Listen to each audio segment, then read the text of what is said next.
Sir, ये अवैध तरीके से जो पैथोलॉजी चल रही है, जो संचालित हो रही है, इनके संबंध में क्या कहना है? कितने ऐसे हैं कि जो अवैध तरीके से पैथोलॉजी संचालित कर रखे हैं? देखिए, पैथोलॉजी संचालित करने के लिए सीएमएचओ कार्यालय में रजिस्ट्रेशन होना आवश्यक है और उनके पास जो है डिग्री होना चाहिए। लेकिन अभी कुछ हमारे ऐसे कस्बे हैं जैसे मनगवा है, गढ़ है, यहाँ पर कुछ लोग कलेक्शन सेंटर के नाम पर पैथोलॉजी की वो खोले हुए हैं कि हम सैंपल यहाँ से कलेक्ट करते हैं और रीवा भेजते हैं जहाँ जांच होती है और उसमें एमडी पैथोलॉजिस्ट जो है उसकी रिपोर्टिंग करता है।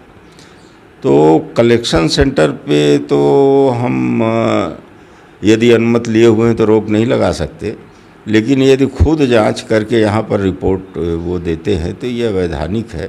उनके खिलाफ़ जो है विधिवत कार्रवाई की जाएगी और हम अपने वरिष्ठ अधिकारियों से भी चर्चा करेंगे, उनका मार्गदर्शन लेके हम कार्रवाई करेंगे। आप सामुदायिक स्वास्थ्य केंद्र खंड चिकित्सा अधिकारी हैं, लेकिन जो कंपोजिंग है उसमें कि हम दूसरे पैथोलॉजी से अटैच हैं और जांच करते हैं और रिपोर्ट वही बना के देते हैं। कई ऐसे मामले हैं, चाहे गंगेय को हो, गढ़ का हो, या मनगवा का हो, या रघुनाथगंज का हो, या लाल गांव का हो, ऐसे बहुत सारे मामले हैं। कुछ जो है हमारे संज्ञान में भी है, समाचार पत्रों में छपा भी है, इसके बावजूद भी कार्रवाई नहीं हुई। कारण क्या है? नहीं, हम आप संज्ञान में ये बात को ला रहे हैं तो उसकी जांच करेंगे और विधिवत कार्रवाई करेंगे, हम आपको आश्वस्त करते हैं।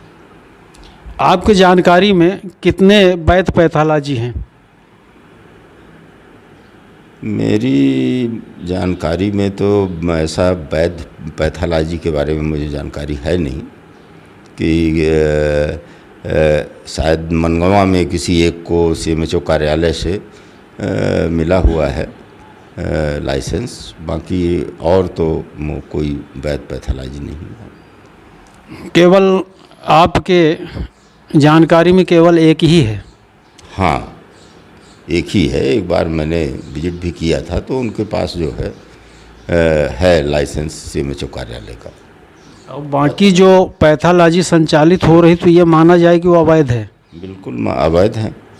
तो फिर कार्रवाई के लिए क्या वो है? मैं करूंगा कार्रवाई विधिवत। मैं ये लिस्ट मंगा रहा हूं अपने कार्यकर्ताओं से और मैं इनके खिलाफ कार्रवाई विधिवत जो भी है करूंगा। ये जो झोला छाप डॉक्टर हैं, बंगाली हैं या कि और हैं, ये कुछ समय चिन्हित किया गया था, 1-2 कार्रवाई भी हुई थी, इसके बाद से कार्रवाई बंद है। कारण क्या है कि कार्रवाई नहीं हो रहा? झोला छाप डॉक्टर, वो भी खास तौर पे बंगाली डॉक्टर। जी जी, हमने एक बार छापा मार कार्रवाई किया था पूरे ब्लॉक में और कईयों के खिलाफ हमने कार्रवाई किया था। अब कुछ समय से मैं देख नहीं पाया और अब मैं पुनः कार्रवाई करूंगा और विधिवत हमने हमारी एसडीएम साहब से चर्चा करूंगा और जो बीटीआई एसडीओपी हैं और पुलिस बल के साथ में मैं इन सब जगह छापामार कार्रवाई करूंगा। जिनके पास लाइसेंस नहीं है क्लिनिक चलाने के लिए, बंगाली है, झोला छाप है, तो इनके खिलाफ मैं कार्रवाई करूंगा। सर, एक सवाल और है, वो महत्वपूर्ण सवाल है।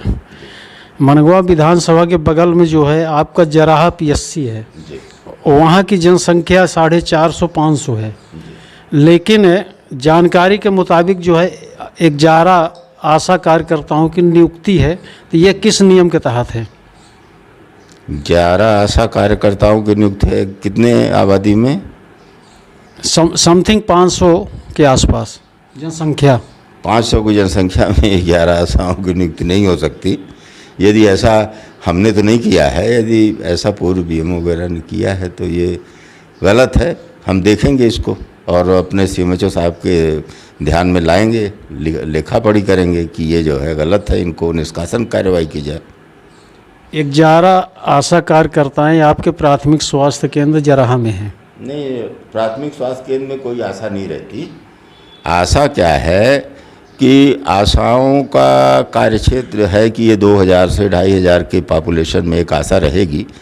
यदि कोई ऐसा गांव है या ग्राम पंचायत का ऐसा गांव है कि जो दूर बसा हुआ है, 1000 की पॉपुलेशन अलग टोले में बसी हुई है, 1500 की पॉपुलेशन अलग टोले में बसी हुई है, तो ऐसी जगह पे 2 आशाओं का चयन करने का प्रावधान है, कर सकते हैं।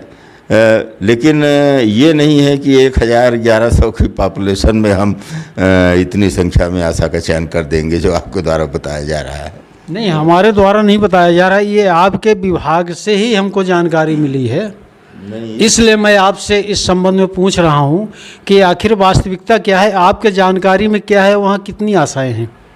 नहीं, वहाँ हर गांव जो है, देखिए जरहा जो है, जरहा एक गांव है ना, और इसी तरीके से और भी गांव लगे हुए हैं, और जरहा में एक प्राथमिक स्वास्थ्य केंद्र संचालित है।